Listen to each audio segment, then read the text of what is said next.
In this lesson, we're talking about one of the most important foundations of your retirement, Social Security.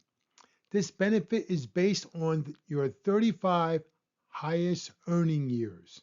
That's why working for at least 35 years is important because every year you do not work or have no income, these $0 are averaged in, and this can lower your Social Security check.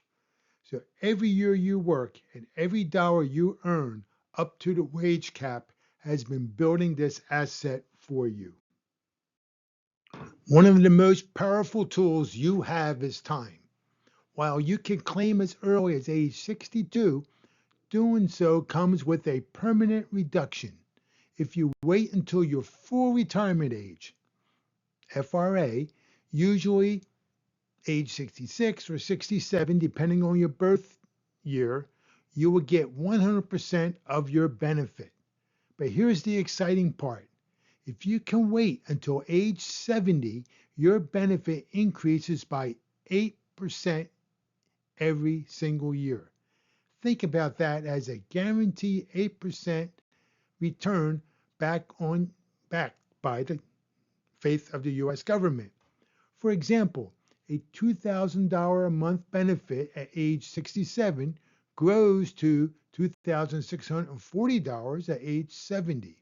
That's extra money in your pocket every month for the rest of your life.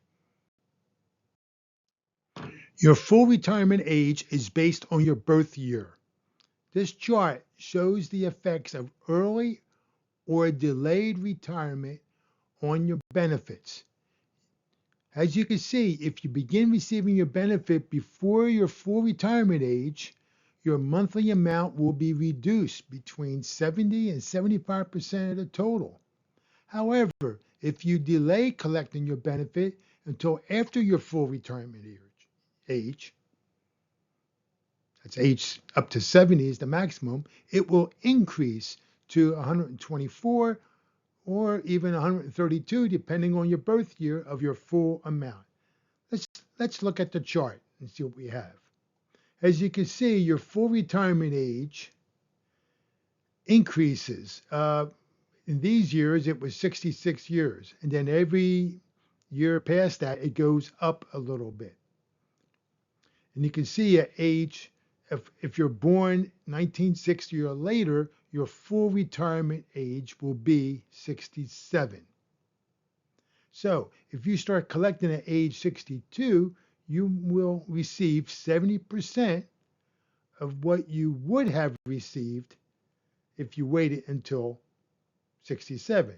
Now, of course, you would be collecting 5 years, but what we're going to be learning about is it pays to wait because this is like an insurance. If you live long, you're going to always have this income because it's for life. So if you wait until age 67, you will get 100%. And if you wait to age 70, you will get 124% of this amount. So look at the chart and try to decide what will work for you. When you are filing as an individual, the decision really comes down to one question. How long do you want to manage your longevity risk? If you are healthy and have enough savings to get by, waiting until age 70 is usually the winner. You simply cannot find a guaranteed 8% return in the private market. By waiting, you are maximizing your check to protect yourself against inflation as you grow older. Many people believe that the day they stop working, they must start collecting Social Security. That doesn't always have to be the case. We call this a retirement bridge approach. You could delay getting your Social Security. And during those gaps years, possibly you'll be able to live off your retirement savings, like your 401k or pension or personal savings. In this way, you could you could basically wait and buy at a higher government guaranteed check. So at least at your full retirement age or maybe even age 70. However, I want to be encouraging to everyone. There is no wrong age, only the best age for your circumstance. If you need the money at age 62 just to keep the lights on, or if your health isn't great, take the benefits. That's what it's there for. Just be careful if you plan to keep working while claiming. If you earn over the limit, like which is $24,480 in 2026, Social Security would temporarily hold back a part of your check. It's not a tax. You'll get it back later, but it can be a big surprise to your monthly budget if you haven't prepared for it. Now, if you're healthy and you really believe you're going to live to at least age 90, then retiring early probably won't make sense. And you might want to look at going for full retirement age or age 70. This table illustrates monthly benefits amounts and the cumulative total benefits received from ages 62 to 90. Depending on your projected longevity, you can evaluate this data to determine your optimum claiming year. The break-even point where claiming at age 70 exceeds claiming at age 62 occurs around age 80. And for claiming at age 67, the break-even point is just a little under age 82. For more detailed analysis, please go to the online tool listed in the resource section of this lesson. And as you can see on the slide, this is the monthly claiming. So at age 82, you would only collect $1,400 a month compared to $200 a month if you waited to age 67. And if you waited to age 70, you'll be collecting $2,480 a month. But let's see how it looks when you compare it adding up. So as you go through the years, and if you go all the way up to age 90, you would have accumulated $470,400 in Social Security benefits if you start beginning at age 62. If you waited to age 67, of course, your first few years, 62, 63, and 64, and so on, you will receive zero. But once 67 comes, you'll be collecting $24,000 a year. And you can see that's now $576,000. Now you can see if you waited to age 70, that grand total, if you live to age 90, is $624,960. Now you're saying, well, I may not live to 90, so I don't know what I should do. Well, that's a possibility. But look at Social Security also has an insurance for longevity. If you live longer than you think you were going to, it'll be nice to have that larger amount. Now, the strategies for a married couple is different. If you're married and your Social Security decisions are even more impactful. These choices are largely permanent and will affect your combined household income for decades. By coordinating your claiming strategies, you aren't just looking at two separate checks. You're looking at a strategy that can add thousands of dollars to your lifetime wealth. We have to consider your age differences and your individual earning histories to find that sweet spot for both of you. The rules for couples is often this: maximize the highest earner's benefit. If the spouse with the larger work history waits until age 70, they aren't just maximizing their own check. They are also maximizing the survivor benefits. This is a final gift of financial security. You are ensuring that the person who lives the longest will have the largest possible monthly check to rely on. So, how do we actually do this? Well, one of the most popular approaches is what's called the 62-70 split. It's a balanced strategy that provides immediate income while still allowing for massive long term growth. Depending on your health and savings, you might also look at age 66 or other combinations. But let's look at the 60-70 split and how it works. So, how does the 62-70 split works? Well, in this strategy, the lower earning spouse claims early, let's say perhaps age 62. This brings in immediate cash to pay for the bills and so on and so on. Meanwhile, the higher earner delays until age 70. By doing this, the larger check earns an extra 8% credit each year, locking in a maximum benefit. Now, here's the kicker. This protects your future because the larger amount is now the floor for the rest of both of your lives. Now, how is it for both of your lives? Now, this is where you're maximizing the survivor's benefit.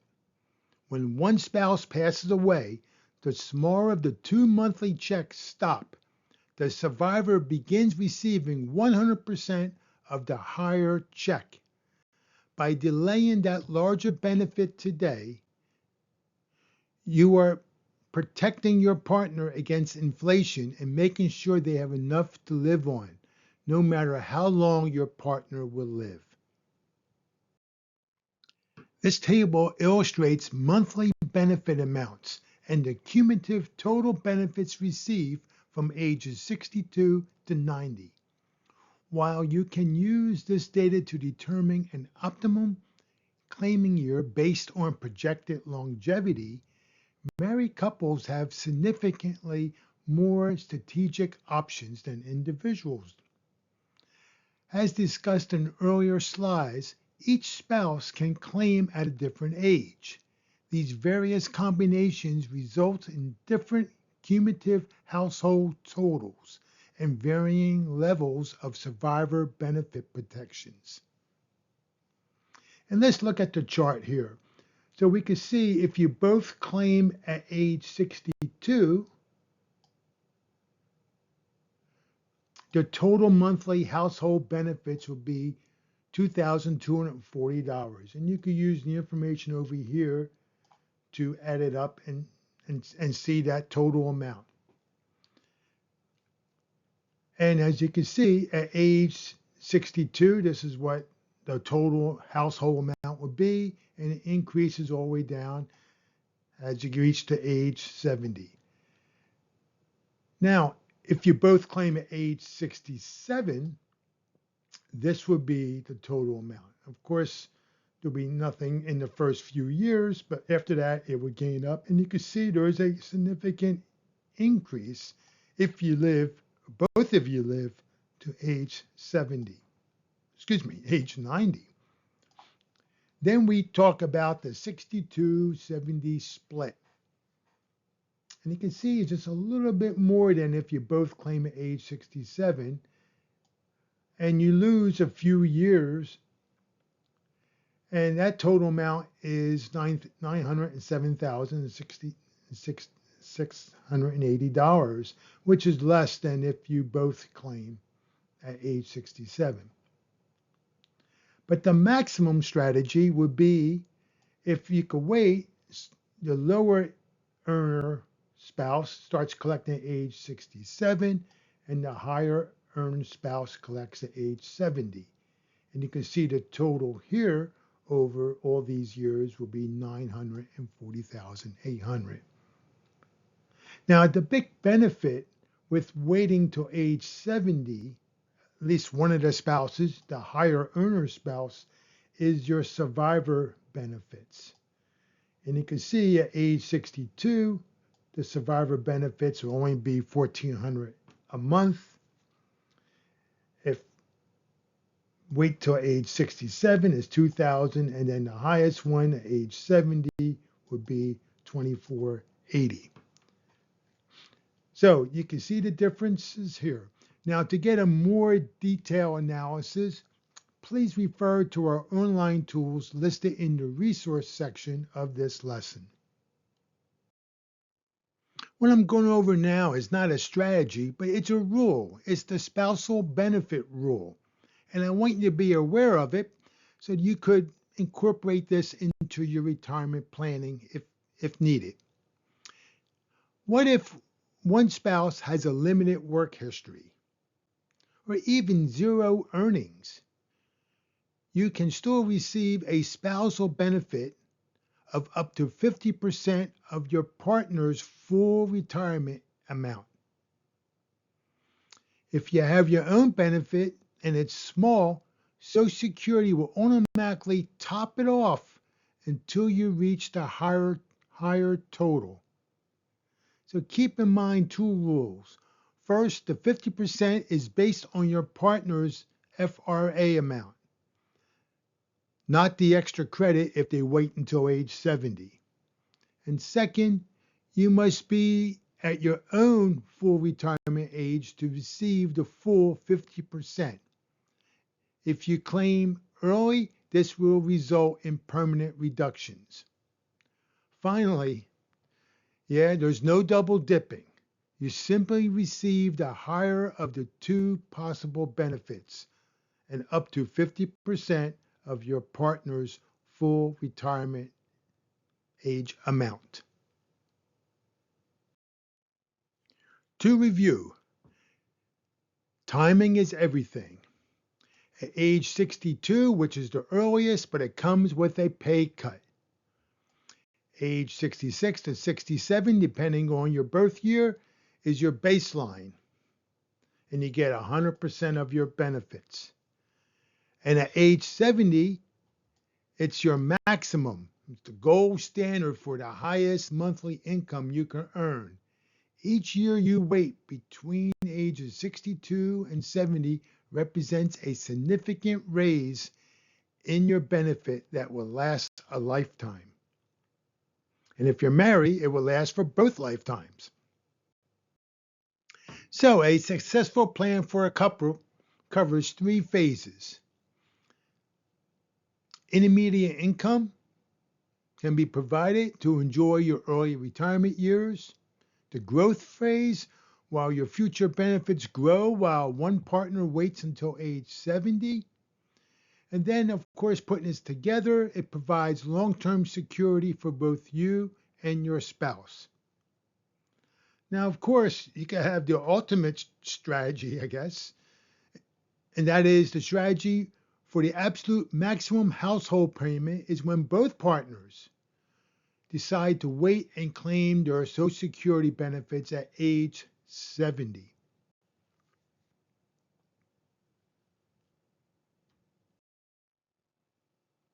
For those of you who like to do it yourself, there's good software tools available online. If you're comfortable with a computer, these tools can run hundreds of different scenarios for you and your spouse to find the exact month and year that maximizes your total lifetime benefits. There is a small fee. Since a couple usually is more complex than an individual because of the survivor benefits factors and so on, you may need some software to help you find the sweet spot of retiring. But also an important thing is also to try to estimate, which is very difficult, the year that you will pass.